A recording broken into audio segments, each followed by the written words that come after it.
Welcome, listeners, to an intellectual journey with Harvard's revered faculty. We're exploring what gives a book its timeless allure, its status as a classic. Italo Calvino believed a classic defines us. Mark Twain humorously observed these are often books praised but left unread. In this episode, Maura Henry tackles her literary white whale, Melville's Moby Dick, a behemoth she never tamed. She leads us on through Poe's chilling The Narrative of Arthur Gordon Pym of Nantucket to the controversial shores of Nabokov's Lolita.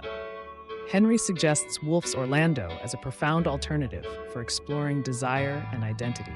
For her, the canon's fluidity reflects our changing world. Jane Austen's ascension from academic margins to prominence proves this point, opening the door for modern wonders like Spiegelman's Mouse. Our guide invites us to deem classics as mutable dialogues with time, ones that resonate deeply with the human experience. Together, let's redefine literary paragons, viewing them not as static relics, but as evolving conversations within our collective narrative.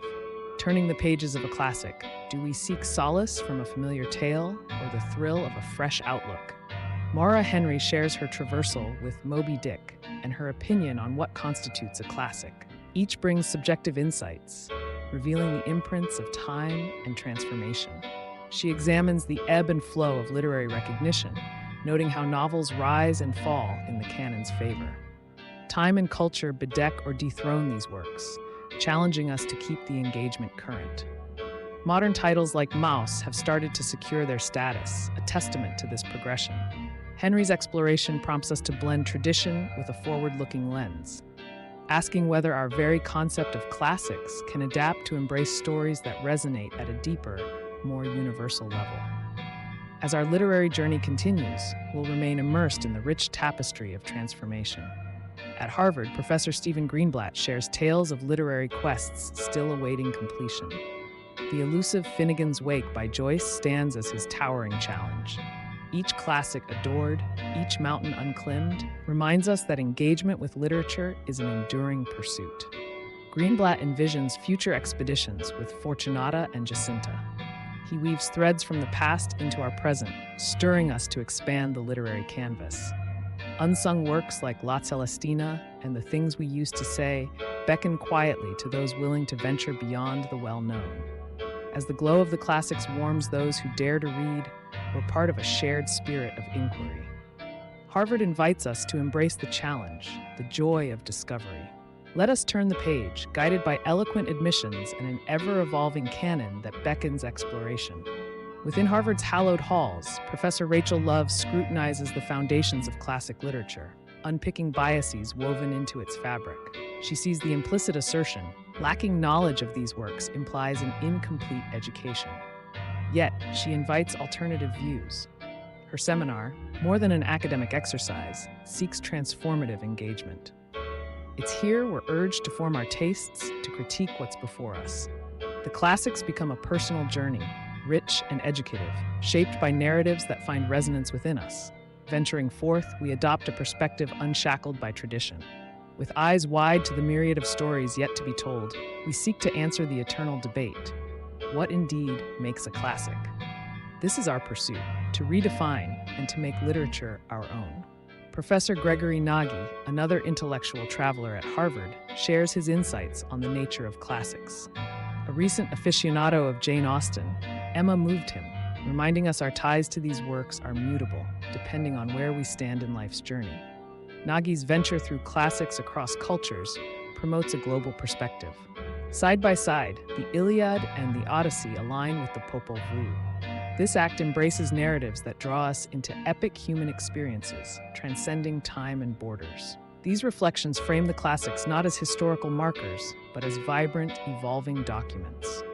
With Nagy's guide, the panorama of literature extends, inviting each generation to find new meaning in these living texts. Our odyssey continues through the ever-shifting landscape of classic literature, with Harvard's brightest minds guiding us. Maura Henry opens up about her unconquered Moby Dick, a symbol of the mutable dialogue between classics and societal change. Imagine the literary canon as a cosmos. Some stars shine bright while others wait in obscurity. Stephen Greenblatt, contemplating Joyce's Finnegan's Wake, reflects on our engagement with the classics, woven from pursuit, not just conquest. Rachel Love deconstructs the literary canon, revealing biases stitched within. Reading classics becomes an act of defiance, a declaration of personal preference. This is not just an academic pursuit, but a bold manifestation of taste. Gregory Nagy's revelation of a newfound passion for Emma exemplifies the evergreen nature of classics. His approach to comparing global classics expands our literary horizon, encouraging an inclusive embrace of the vibrant tales from different cultures. Our voyage carries us beyond the celebrated to undiscovered literary gems, as suggested by Harvard's guardians of the written word. They urge us to indulge in a dialogue, to engage with the narrative that has and continues to shape our culture. We're guided to consider texts like Poe's The Narrative of Arthur Gordon Pym of Nantucket and Woolf's Orlando, each bespeaking explorations of gender and identity. The insights imparted reveal a landscape rich with the overlooked. We challenge ourselves to extend our vistas, acknowledging that classics rise from our engagement with them, as much part of our world as we are of theirs.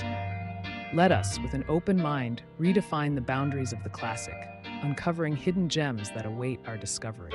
As we conclude our excursion, reflections from Harvard's distinguished faculty lead us to ponder, what makes a classic truly classic? These works engage us in conversation, challenging and defining us in turn. From Twain's witty comments to Maura Henry's insights on literature's fluid discourse, we've witnessed the dynamic interplay of works ascending and fading from prominence, renewing the question of what earns a place in the honored canon.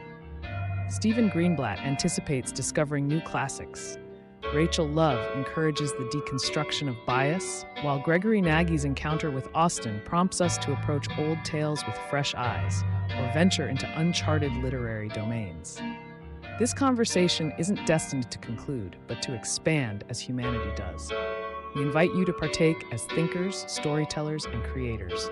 Reflect on the narratives that shape you and anticipate the undiscovered stories that await. Embrace the classics, both ancient and modern. May your journey be rich with the words that have traversed time, speaking of who we were, are, and may yet become. This is the essence of a classic, a living manuscript in our collective ongoing narrative.